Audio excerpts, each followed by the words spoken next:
नमस्कार दोस्तों, good evening. आपका एनके स्टडी के यूट्यूब चैनल पर एक बार फिर से स्वागत है। आज की इस वीडियो में हम बात करेंगे TGT PGT special public ed के बारे में, अर्थात लोक प्रशासन के बारे में, जिसका जो टॉपिक है ह्यूमन रिलेशन थ्योरी अर्थात मानव संबंध सिद्धांत। तो दोस्तों, मानव संबंध सिद्धांत जो है एल्टन मेयो द्वारा दिया गया था।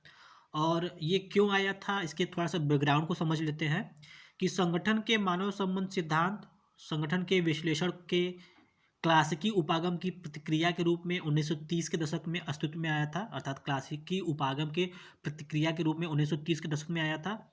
और जो क्लासिकी उपागम के जो विचारक हैं, जैसे कि टेलर हो गए, हेनरी फ्योल, लूथर गुलिक, उर्विक व मैक्स वेबर, ये क्लासिकीय चिंतक थे। और इन्होंने जो है कि संगठन में केवल औपचारिक ढांचे पर ही बल दिया था और संगठन के मानव तत्व की उपेक्षा की थी।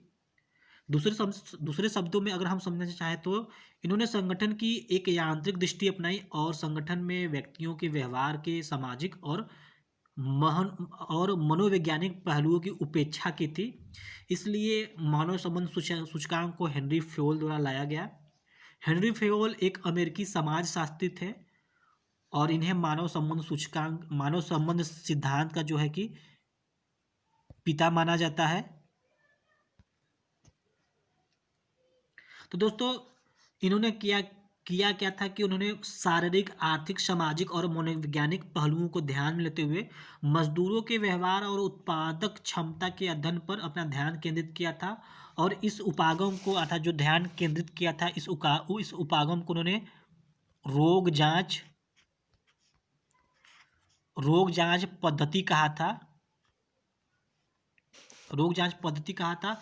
और इसके बाद 1923 में फिलाडेल्फिया के एक कपड़ा मिल, जो कि टेक्सटाइल मिल था, कपड़ा मिल में जो है कि उनका ये पहला शोध था। और कपड़ा मिल में पहला जो शोध था, इसको उन्होंने प्रथम जांच कहा।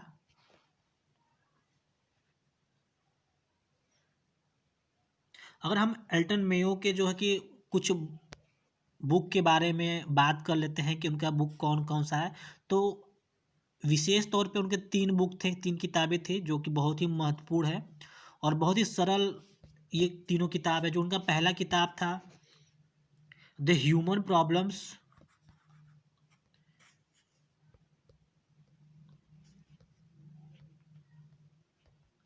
The human problems of an industrial civilisation था। तो दोस्तों, जो उनका पहला किताब था the human problems of an industrial civilisation था, जो कि 1933 में प्रकाशित हुआ था। और जो उनका दूसरा बुक था दोस्तों, यहाँ पे ह्यूमन को हटा के जो दूसरा किताब था, ह्यूमन को हटा के आप यहाँ पे सोशल रख दीजिए। और उनका जो तीसरा किताब था the social problems of an industrial civilisation था, जो कि 1945 में प्रकाशित हुआ था। और जो उनका तीसरा किताब था, यहाँ पे सोशल को हटा के आपको पॉलिटिकल रखना है।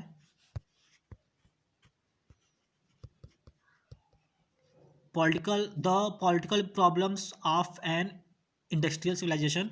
और ये जो किताब था वो 1947 में प्रकाशित हुआ था। तो दोस्तों, यहाँ पे हमने जाना कि एल्टन मेयो के कौन कौन से बुक थे। तो जो पहला बुक था, मैं फिर से रिपीट कर देता हूँ कि the human problems of an industrial civilisation 1933।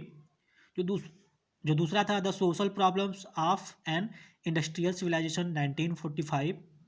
और जो तीसरा किताब था the political problems of an industrial civilisation. तो दोस्तों, एल्टन मेयो के साथ साथ जिन्होंने मानव संबंध सिद्धांत के विकास में योगदान दिया था, उसमें William J Dixon, North Whitehead, W Lloyd, E Warner और एल जे हेडरसन भी प्रमुख रूप से आते हैं।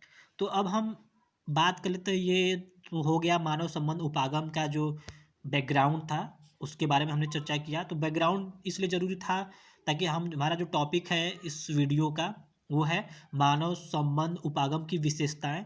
तो मानव संबंध उपागम की कौन कौन सी विशेषताएं हैं, इसको हम समझ लेते हैं। तो जो पहला विशेषता है, यह उपागम अर्थात दृष्टिकोण, यह दृष्टिकोण अर्थात मानव संबंध दृष्टिकोण मान कर चलता है कि मानव एक मशीन या मशीन का कोई पुर्जा नहीं है, अपितु वह सजीव, संवेदनशील तथा विचारवान प्राणी है जो समूह के नियमों से प्रभावित होता है। जो दूसरा पॉइंट है, प्रत्येक संगठन में कार्यरत व्यक्ति के एकीकरण, सामूहिकरण तथा अंतर संबंधों की प्रक्रिया ही मानव संबंध है, जो कि प्रत्येक संगठन में विद्यमान होता है।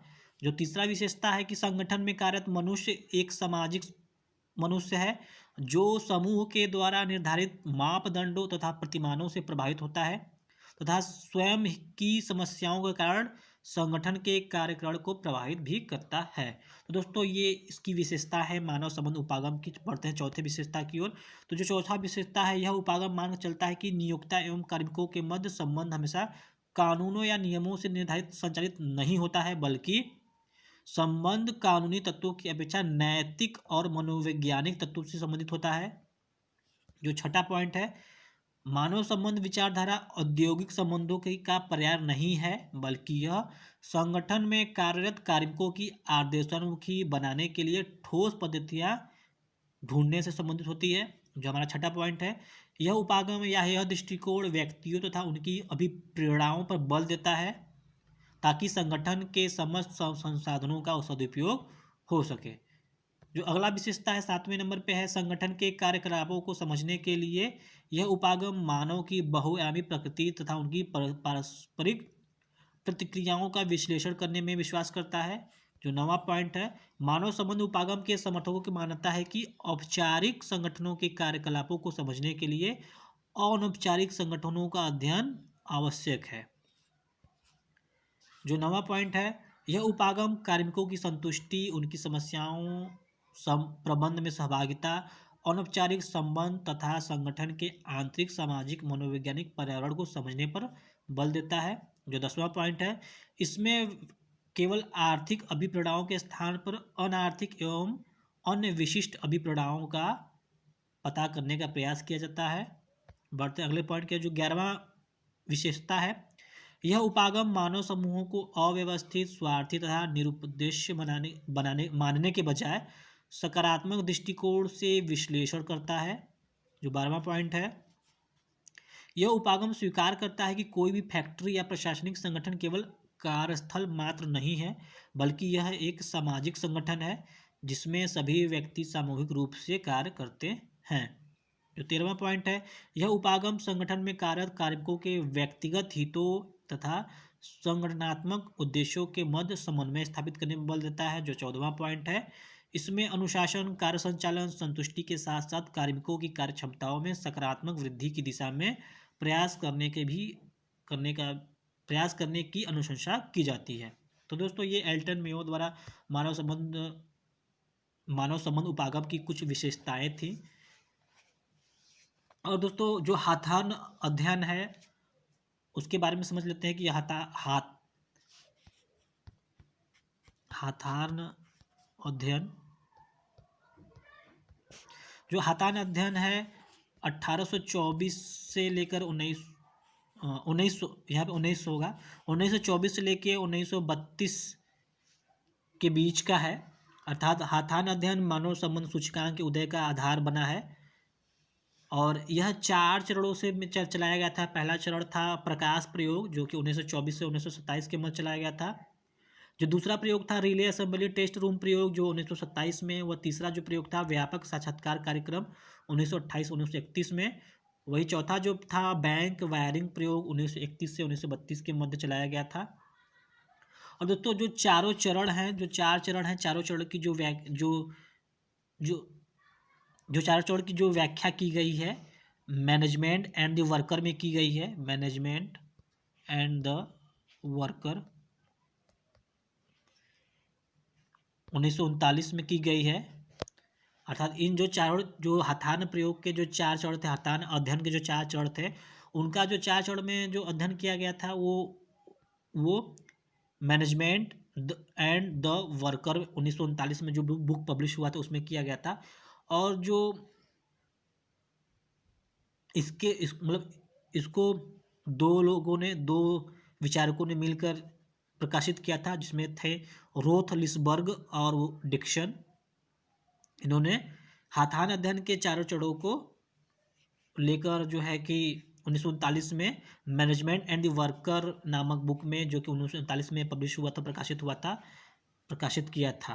दोस्तों ये इस प्रकार जो है मानव संबंध उपागम की कुछ विशेषताएं थी। अगर वीडियो आपको पसंद आता है इसको जरूर से लाइक करें, चैनल पर नए हैं तो जरूर से सब्सक्राइब करें। मिलते हैं अगले वीडियो में, बने रहिए एनके स्टडी के साथ। धन्यवाद।